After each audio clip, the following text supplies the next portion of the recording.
Assalamualaikum warahmatullahi wabarakatuh. Alhamdulillahilladzi arsala rasulahu bil huda wa dinil haqq liyudhhirahu 'alad dini kullihi walau karihal musyrikun. Asyhadu an la ilaha illallah wahdahu la syarikalah wa asyhadu anna Muhammadan abduhu wa rasuluh. Allahumma salli wa sallim ala nabiyyina wa habibina Muhammadin wa ala alihi wa ashabihi wa man tabi'ahum bi ihsan ila yaumil wa ba'd. Qala Allah Subhanahu wa ta'ala, ya ayyuhalladzina amanu taqullaha haqqa tuqatih wa la tamutunna illa wa antum muslimun. Allahumma inna nas'aluka ilman nafi'a wa rizqan thayyiba wa amalan mutaqabbala. Allahumma inni a'udzu bika an akuna aziman bi nafsi wa sahiran indak. Kaum muslimin yang saya cintai karena Allah Subhanahu wa ta'ala, alhamdulillah Allah Subhanahu wa ta'ala masih memberikan kesempatan kepada kita semuanya sampai pada 10 hari terakhir pada malam hari ini kita masih bisa beribadah kepada Allah Subhanahu wa ta'ala. Dan yang paling membahagiakan kita adalah kita bisa beribadah di atas sunnah yang mulia sallallahu alaihi wasallam. Salawat dan salam semoga terlimpahkan atas Nabi kita Muhammad sallallahu alaihi wasallam dan keluarga serta para sahabat, para tabi'un, para tabi'ut tabi'in dan orang-orang yang senantiasa istiqomah menjalankan sunnah-sunnah beliau mulia sallallahu alaihi wasallam. Adapun pembahasan kita di waktu yang singkat ini adalah tentang bahaya berbuat kezaliman kepada sesama manusia. Jemaah yang saya cintai karena Allah Subhanahu wa ta'ala, sesungguhnya Rasul yang mulia sallallahu alaihi wasallam dalam sebuah hadis yang dikeluarkan Imam Muslim telah mewanti-wanti kita semuanya, memberi peringatan kepada kita semuanya agar kita berhati-hati dari berbuat kezaliman kepada orang lain, baik itu perbuatan ataupun ucapan kita, atau sekedar merendahkan harkat martabat saudara kita. Karena ini juga merupakan bencana bagi kita. Sampai Rasul yang mulia sallallahu alaihi wasallam kepada kita menyampaikan, bahkan Rasul bertanya kepada para sahabat, atadruna mal muflis? Apakah kalian tahu siapakah orang yang bangkrut itu? Dan jawaban para sahabat secara umum sama seperti jawaban kita.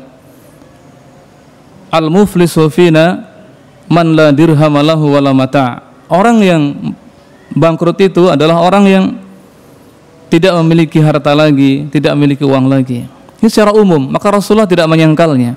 Tetapi Rasulullah menerangkan kepada kita dan para sahabat, yang dikatakan muflis, orang yang bangkrut itu adalah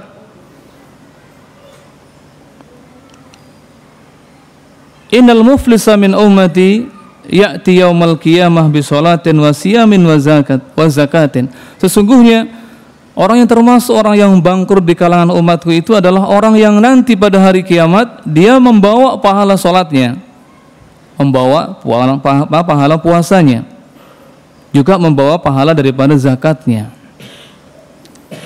Wa ya'ti qad satama, tetapi selain dia membawa pahala-pahala itu, sholat dia bawa pahalanya, puasa ada juga pahalanya, zakat yang dia kerjakan diberikan pahala oleh Allah Subhanahu wa ta'ala. Tetapi selain itu dia juga membawa dosa-dosa apa-apa yang telah dia perbuat di muka bumi ini, termasuk diantaranya adalah syatamahada, mungkin dia pernah mencaci, mencela orang dengan ucapannya, ya, waqadafahada, atau mungkin dia dulu juga pernah menuduh orang lain, ya, berbuat kesalahan atau bahkan menuduh zina, ya, wa akala malahad, atau mungkin dulu juga dia pernah makan harta orang lain dengan cara yang dolim, mencuri dan sebagainya, ya. Wasafaka damahad, atau dia mungkin pernah menumpahkan darah seseorang, wadarabah, atau mungkin telah memukul seseorang, ya. Maka pada hari kiamat orang-orang yang membawa pahala seperti itu pun akan diberikan pahalanya.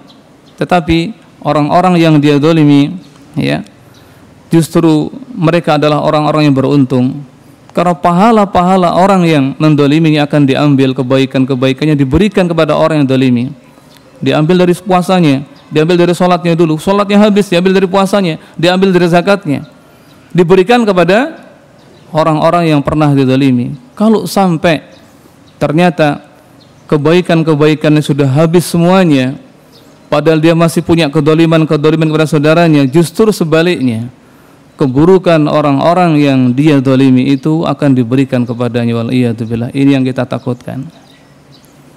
Termasuk di antara yang tanpa terasa adalah masalah satama, yaitu orang yang mencaci, mencela. Boleh jadi ya, cacian dan makian kita itu tertuang dalam suatu perbuatan yang disebut dengan hibah. Ini yang paling berbahaya. Ya. Sampai para ulama mengatakan kepada kita, tanpa terasa, tidak terasa di antara kita masuk dalam perkara hibah. Apalagi antum yang punya Facebook, ya.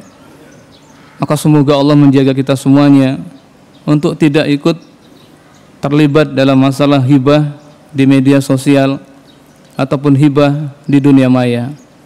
Kalaupun kita ingin berdakwah, berdakwahlah di dunia nyata.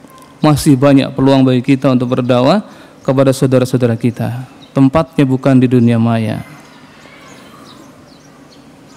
Banyak saudara-saudara kita yang butuh tentang agama ini. Kenapa tidak kita gunakan lisan kita, hati kita, ilmu kita yang Allah berikan kepada kita untuk mendakwahi mereka di dunia nyata? Hibah.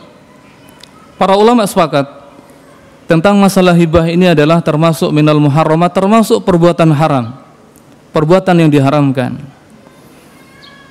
Hanya para ulama berbeda pendapat apakah hibah itu termasuk dosa besar atau dosa kecil. Kalau menurut antum dosa besar atau dosa kecil? Ya? Udah langsung ulama antum bisa menentukan dosa besar. Yang lainnya? Ya. Dosa kecil, karena cuma dua pilihannya, dosa besar atau dosa kecil, ya. Imam Al-Qurtubi mengatakan hibah termasuk minal kabair, termasuk dari dosa-dosa besar. Ya.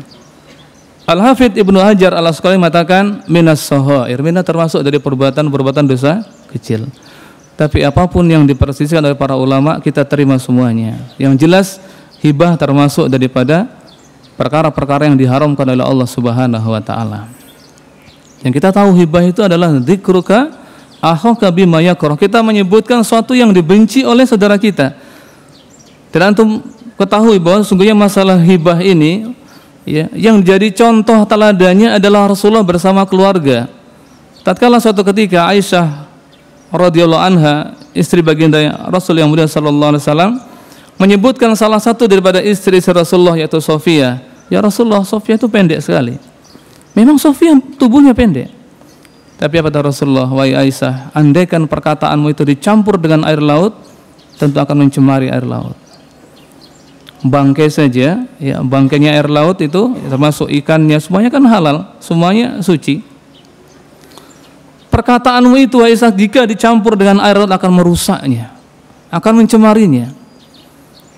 Dan suatu ketika ada seorang tamu, seorang wanita minta diberikan fatwa oleh Rasul SAW. Setelah keluar dari rumah Rasul, wanita ini wanitanya pendek. Buta Aisyah mengatakan, ya Rasulullah, pendek sekali wanita ini. Apa kata Rasulullah? Wah Aisyah, engkau telah menghibahnya. Ya Rasulullah, Aisyah protes. Memang dia pendek. Ya. Memang dia pendek ya Rasulullah. Kenyataannya dia pendek. Ya. Apa yang aku sebutkan ada pada dirinya ya Rasulullah. Jika yang kau sebutkan ada pada diri saudaramu, maka engkau telah berbuat hibah kepadanya. Jika tidak ada, engkau telah berbuat fitnah, berbuat kerusakan. Waliyadzubillah. Ini masalah hibah. Makanya ada di antara kita, ya, dan kita berdoa mudah-mudahan kita tidak termasuk di antaranya, adalah orang-orang yang banyak membawa pahala-pahala daripada sholatnya, pahala puasanya, pahala zakatnya. Tapi selain itu kita juga membawa dosa-dosa. Yang paling berat adalah dosa kepada sesama manusia. Makanya jangan kita merasa aman dari masalah hibah ini. Sampai sekelas daripada ulama besar, ya, Hasan Al-Basri mengatakan, fa innal hibah min samratin nisa. Sesungguhnya hibah itu termasuk buah-buahan yang paling disukai oleh kaum wanita. Maka Rasulullah contoh pertama adalah Aisyah.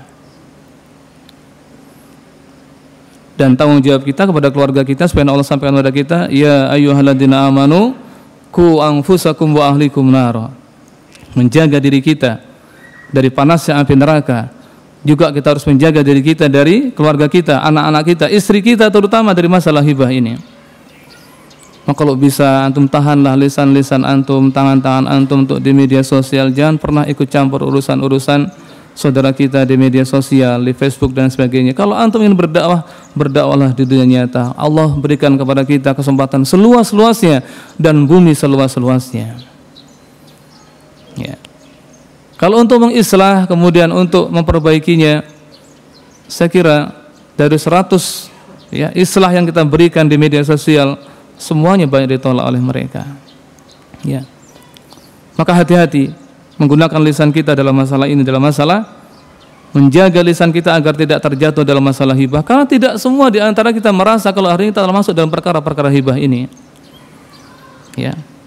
Tentang masalah hibah ini, bagaimana cara kita bertobat dari masalah hibah? Sebelum saya teruskan masalah ini, ya, para ulama mengatakan kepada kita tentang masalah hibah ini, sebagaimana juga yang disebutkan oleh Ibnu Qayyim dalam kitabnya, beliau mengatakan, ya, bahwa sesungguhnya bagi orang-orang yang menghibah saudaranya, ya, kafaratul hibah an tastaghfira liman ightabtahu.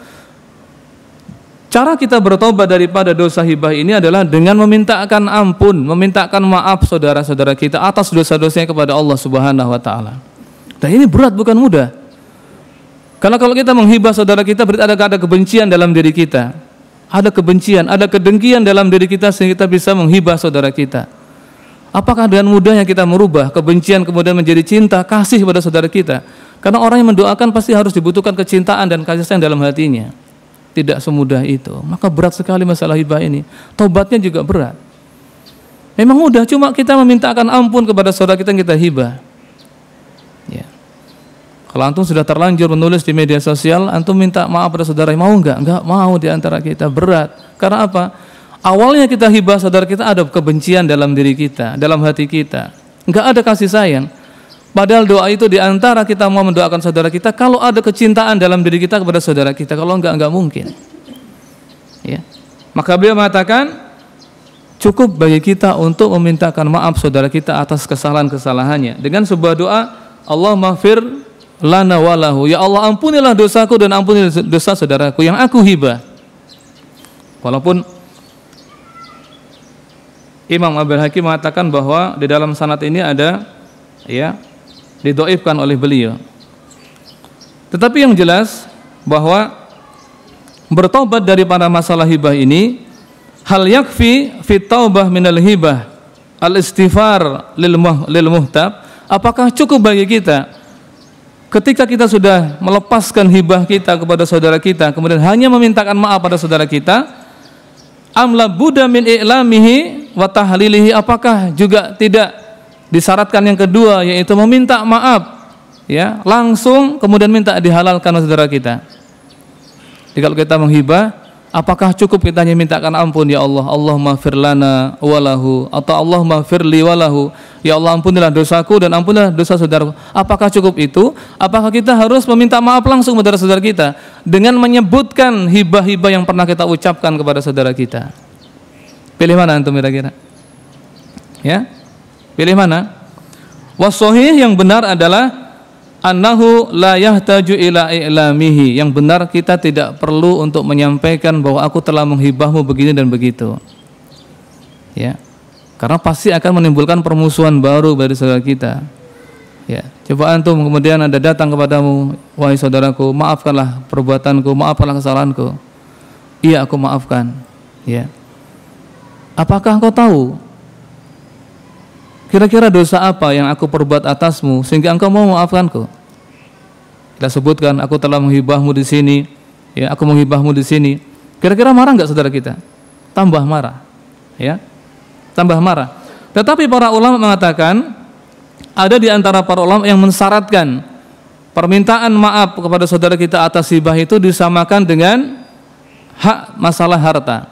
Karena kalau masalah harta, kalau kita ingin mendapatkan maaf dari saudara kita atas harta yang pernah kita ambil dari saudara kita, pertama kita meminta maaf pada saudara kita atas kesalahan kita. Kemudian harta yang kita ambil dikembalikan.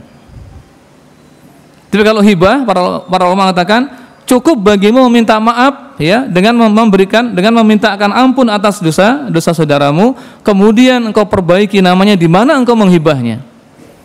Berat kalau di internet, bagi di internet kita meminta maaf saudara kita. Ya, kita sebutkan kebaikan-kebaikannya. Ya. Kalau di majelis ini kita jelek-jelekkan saudara kita kemudian meminta maaf pada Allah atas kesalahan saudara kita, juga kita bersihkan nama saudara kita di majelis ini, disebutkan kebaikan-kebaikan yang banyak. Oh, ya kan? Berat sekali hibah ini. Kenapa tadi saya sebutkan? Kenapa menjadi berat? Walaupun para ulama cuma menentukan cukup bagi kita memintakan maaf atas saudara kita, tapi perubahan dari kebencian kepada sayang tidak mudah dalam diri kita.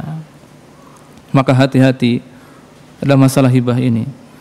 Kalau masalah harta yang kita ambil dari saudara kita, ya mungkin kita dulu pernah mencuri uang saudara kita 1 juta, hari ini kita minta maaf, datangi saudara, maafkan perbuatan saya, ini harta kembalikan. Sebelum itu tidak dimaafkan oleh Allah Subhanahu Wa Taala, sampai seperti ini. Tapi lain dengan hibah.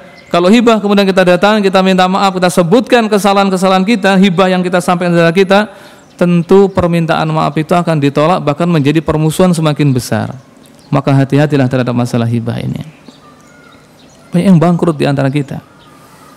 Makanya di antara bahaya kita mendolimi saudara kita adalah diambilnya kebaikan-kebaikan kita oleh Allah Subhanahu Wa Taala, diberikan kepada orang yang kita dolimi sampai habis semua kebaikan kita, kemudian belum terpenuhi, masih banyak perbuatan-perbuatan dosa. Malah sebaliknya, perbuatan-perbuatan buruk saudara kita yang kita dolimi diambil dan ditimpahkan kepada kita, kemudian layaklah kita dimasukkan dalam neraka Allah Subhanahu Wa Taala. Maka hati-hati yang pertama. Ya. Kemudian bahaya kita mendolimi saudara kita kalau itu berkaitan dengan masalah harta, mengambil harta saudara kita, maka dikatakan di antara bahaya yang paling kita takutkan adalah doa'uhu la yustajab. Doa-doanya tidak dikabulkan oleh Allah Subhanahu Wa Taala. Kalau yang kita ambil berupa harta dari saudara kita dengan cara kita mungkin mencuri, ya, mungkin merampoknya, menipunya, ya, atau sekarang lagi ngetar dan korupsi dan sebagainya, walaupun orang tidak tahu, tetapi Allah mengetahui segalanya. Doanya tidak dikabulkan. Ya, sebagaimana yang disampaikan Rasul dalam sebuah hadis yang dikeluarkan Imam Muslim, ya, dari hadis Abu Hurairah, Rasul mengatakan, "Sumadakar rajulu yutilu safar as'asa akhbara yamuddu yadayhi ila sama, ya Rabbi wa mat'amuhu haram wa masrabuhu haram wa malbasuhu haram wa hudiya biharam fa anna yustajabu lidu'a." Ya.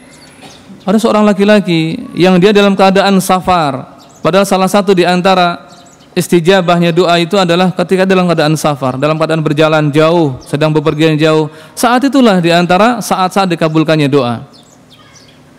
Dan di antaranya ketika hari Jumat, dan para ulama mengatakan di hari Jumat adalah waktu akhirnya, ketika matahari hendak tenggelam, saat orang dalam keadaan sibuk ngurusi para perkara dunia, dalam keadaan angin, hujan lebat, ya, dan di antara lagi dalam keadaan safar. Laki-laki ini sesungguhnya dia mendapatkan salah satu daripada syarat dikabulkannya doa, dia dalam keadaan safar, ya, dan dia telah memanjatkan tangannya, mengangkat tangan ke atas kepada Allah, minta kepada Allah, ya.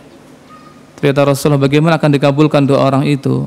Makanannya dari perkara yang haram, makanan yang dia makan dari perkara yang haram, pakaian yang dia pakai dari perkara yang haram, hidupnya dipenuhi dengan yang haram, bagaimana akan dikabulkan doanya?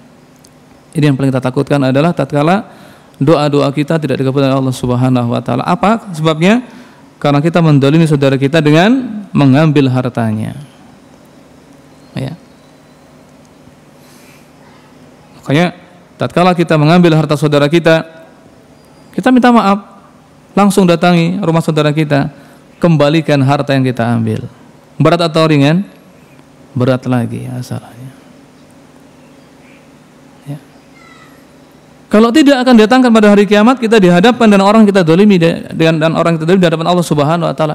Orang yang mendolimi dan yang dolimi disampaikan, dihadapkan di hadapan Allah Subhanahu Wa Taala, diadili seadil-adilnya.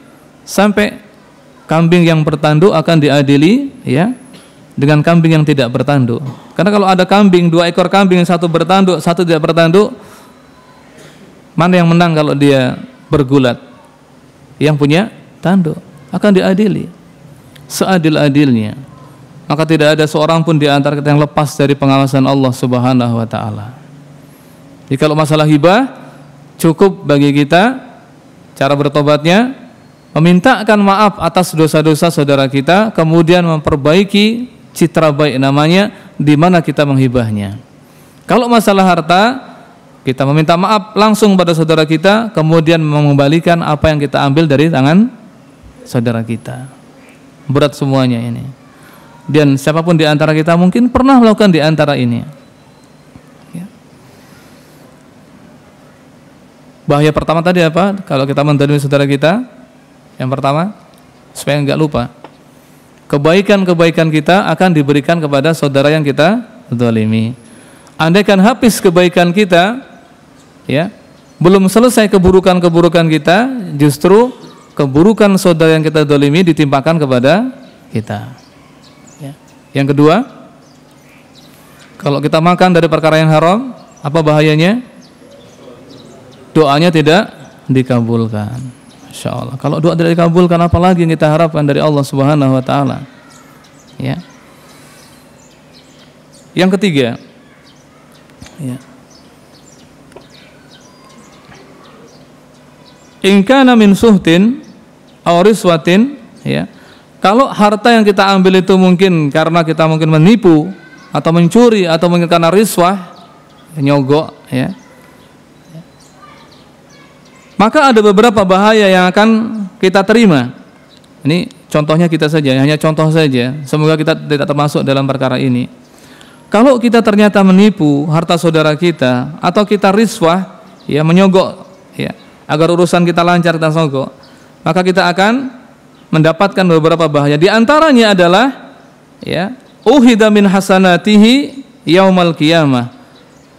Kalau kita menipu saudara kita, harta yang kita ambil, bahaya pertama adalah diambil kebaikan-kebaikan kita, diberikan kepada saudara kita yang kita dzalimi. Ini yang pertama. Ya. Yang kedua, kalau kita mengambil harta saudara kita, baik itu menipu atau mencuri, ya. Yang kedua memalukan ini. Yahmilu ma ahadahu, akan membawa apa-apa yang dia ambil dari saudaranya. Kapan? Pada hari kiamat. Ya.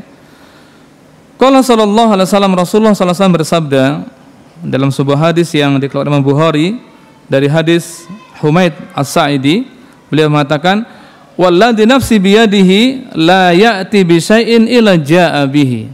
Demi yang jiwaku ada di tangannya, kata Rasul sallallahu alaihi wasallam, la ya'ti bi syai'in illa jaa'a bihi. Tidaklah seseorang itu mengambil sesuatu dari saudaranya kecuali pada hari kiamat dia akan membawanya, akan dibawanya.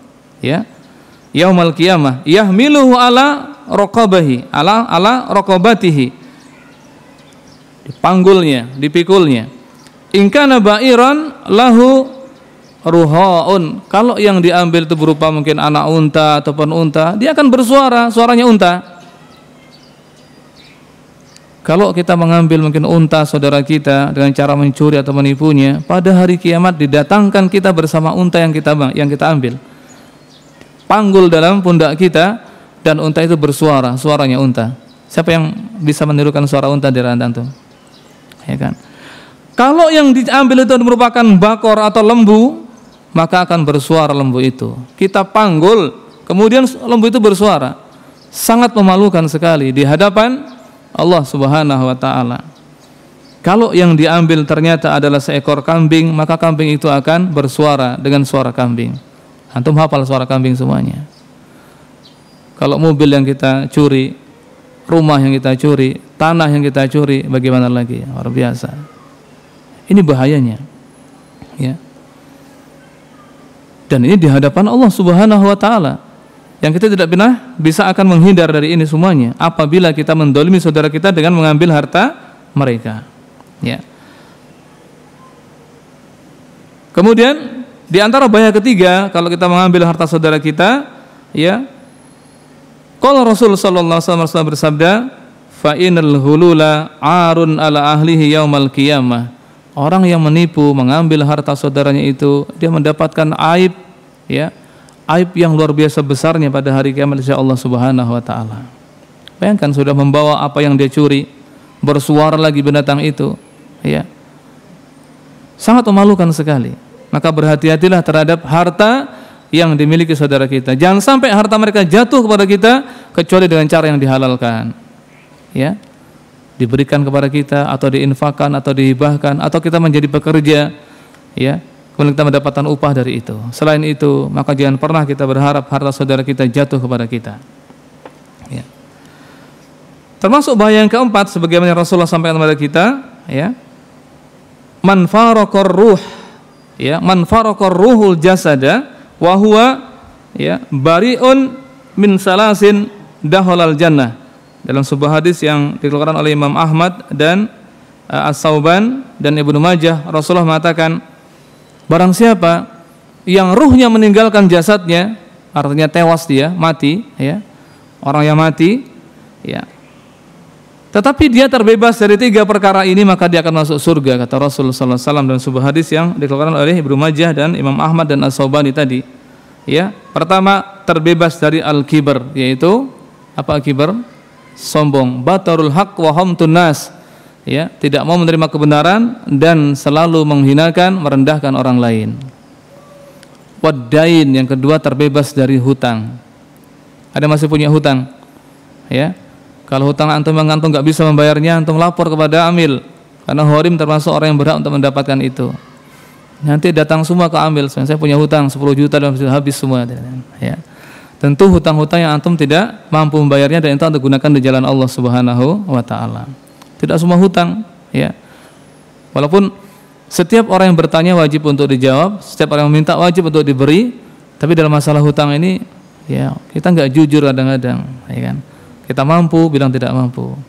Yang tidak mampu maka boleh tanya kepada amil, ya. Mudah-mudahan antum bisa termasuk orang-orang yang mendapatkan pertolongan kalau antum memang tidak bisa membayarnya. Kibar, pertama sombong, yang kedua terbebas dari hutang, yang ketiga adalah wal hulul, dia terbebas dari tidak pernah menipu saudaranya.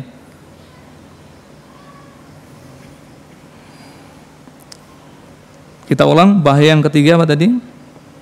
Kalau kita mengambil harta saudara kita dengan cara menipu, ya, ataupun riswah, apa bahayanya? Gimana? Kebaikannya diambil, kemudian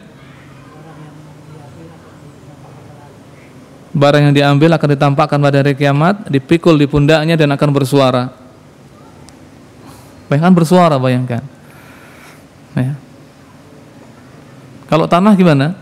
Bahkan dalam hadis saya dikatakan barang siapa mengambil sejengkal daripada tanah saudaranya akan dikalungkan 7 lapis bumi, bayangkan. Berat sekali. Inilah bentuk-bentuk kedoliman yang kadang kita tidak merasa ada di dalamnya. Ya. Sudah hibah, kita tidak bisa menghentikan lisan-lisan kita, ya. Termasuk yang mungkin ada di WhatsApp dan sebagainya. Antum hati-hati, kalau antum tidak bisa memberikan manfaat pada saudara kita, jangan membahayakan. Kalau nggak bisa memuji saudara kita, jangan mencelanya, ya. Maka hati-hati dengan media sosial, ya. Antum yang di Batam, alhamdulillah, Allah tolong ana, ya, dan keluarga itu terbebas dari masalah ini karena nggak ada sinyal, jadi aman-aman saja, ya. Ya, mungkin suatu saat kita harus kembali kepada HP-HP jadul itu agar kita tidak terpengaruh dengan banyaknya berita-berita yang menyudutkan, ya. Dan susah apabila kita masuk di dunia maya seperti itu, kita memberi nasihat, kita ambilkan dari Al-Quran dan Sunnah yang benar, dibantah, kemudian, ya, dihinakan, dicaci. Ada ketidakikhlasan dalam diri gini, pasti ada perasaan marah dan sebagainya, ya.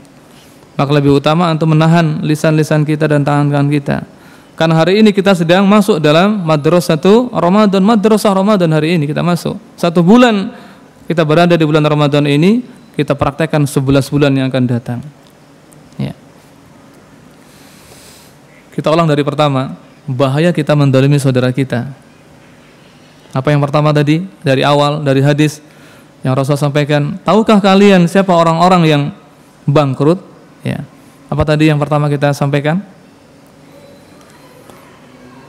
kebaikannya diambil, diberikan kepada orang yang kita zalimi. Enggak cukup juga keburukan orang yang kita zalimi diberikan kepada orang yang mendolimi.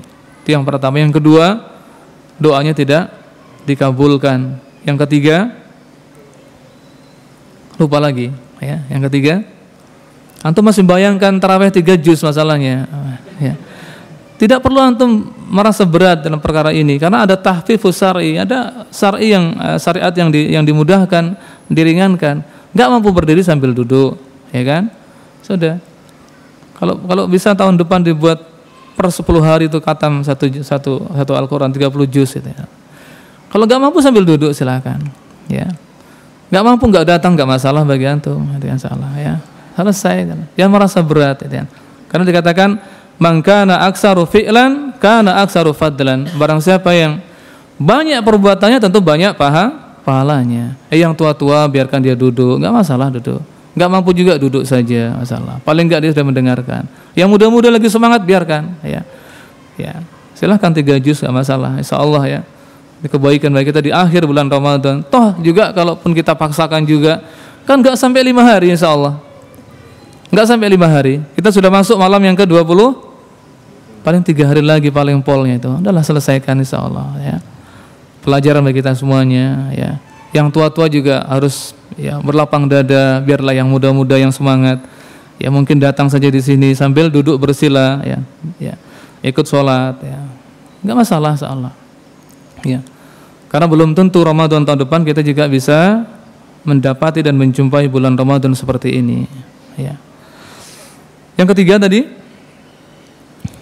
yang ketiga harus gini, kalau enggak cuma masuk kanan keluar kiri, tapi sudah lumayan pernah sempat masuk di dalam pikiran kita. Kalau enggak, ya. Yang ketiga tadi, ya. Pertama, diambil kebaikannya untuk orang yang didolimi. Yang kedua, didatangkan harta yang diambil itu pada hari kiamat bahkan dipikul di pundaknya dan bersuara sesuai dengan apa yang diambil. Ya, kalau HP berbunyi HP, ya, kalau mobil berbunyi mobil itu, kalau kambing mengembek, ya, kalau lembu juga mengelenguh, ya, kalaupun unta akan bersuara unta, ya, bayangkan, memalukan. Terus yang ketiga, ya, termasuk aib besar tatkala orang mengambil harta saudaranya, nanti pada hari kiamat akan mendapatkan aib yang besar di hadapan Allah Subhanahu, malu yang luar biasa yang tidak ada lagi perlindungan saat itu. Kemudian yang keempat, di antaranya, ya, barang siapa yang terbebas dari 3 perkara dakhalal jannah. Pertama, orang yang terbebas dari sifat sombong. Apa pengertian sombong?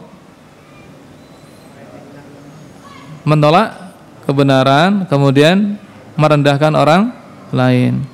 Kamu baru pesantren berapa tahun dah, ya kan itu? Belum pernah makan pesantren sudah, ya, kadang gitu. Walaupun datang dari anak kecil sekalipun kita terima, ya. Kalau itu merupakan kebenaran yang datang dari Al-Quran dan Sunnah, dan itu berat kecuali bagi orang-orang yang Allah rahmati. Enggak mudah. Ya. Kemudian terbebas dari hutang. Orang-orang yang mati di jalan Allah, para mujahid, yang harusnya mereka langsung masuk mendapatkan surga Allah, ya, masih tergantung dengan hutangnya, ditunaikan apa tidak. Maka hati-hati terhadap hutang. Ya. Maka bertawunlah kalian antum semuanya, bertolong-menolong di antara kita semuanya agar kita terbebas dari hutang-hutang kita. Apalagi di bulan yang penuh berkah ini ada di antara antum yang membebaskan hutang kepada saudaranya. Bebaskan di antara hutang-hutang itu, ya. Jaminannya surga dari Allah Subhanahu wa taala. Ya. Kalau enggak mampu, ya antum berikan kelonggaran, berikan kesempatan agar saudara kita mampu untuk membayar hutangnya. Gitu. Atau kalau antum mampu lagi, hutang 1 juta itu antum ringankanlah menjadi 500.000. Itu luar biasa. Meringankan saudara kita. Ya, yang keempat. Baik, berikutnya, bagaimana cara kita bertaubat dari masalah hibah? Kalau terlanjur kita menghibah. Karena biasanya hibah ini tadi kalau dikatakan oleh Al-Hasan Al-Basri bahwa hibah itu termasuk buah-buahan yang paling disukai oleh wanita, bukan berarti laki-laki tidak menyukai, ya. Justru kita terkadang lebih parah daripada kaum wanita dalam masalah hibah ini. Apalagi ada yang di media sosial, di WA dan sebagainya, maka hati-hati. Kalau antum baca WA kira-kira membahayakan diri kita, hapus. Jangan di-share oleh saudara kita. Hapus saja sudah, ya. Karena ilmu itu yang berasal dari Al-Qur'an dan Sunnah, bukan dari media sosial. Hati-hati sekali. Ya. Bagaimana cara bertobatnya? Gimana? Mendoakan kebaikan orang yang kita hibah, kemudian ya, memintakan ampun kepadanya, kemudian memperbaiki citra nama baiknya di mana kita menghibah. Kalau harta, kita langsung minta maaf pada saudara kita yang kita ambil hartanya, kemudian kita kembalikan hartanya. Kenapa? Kalau hartanya kita kembalikan, ya akan semakin senang saudara kita. Sudah dia ada orang minta maaf, kemudian hartanya dikembalikan, akan senang. Tapi kalau hibah, ya, tadinya dia memberikan maaf, tapi setelah tahu perbuatan-perbuatan kita menghibahnya, justru akan semakin, ya. Maka hati-hati terhadap para hibah ini.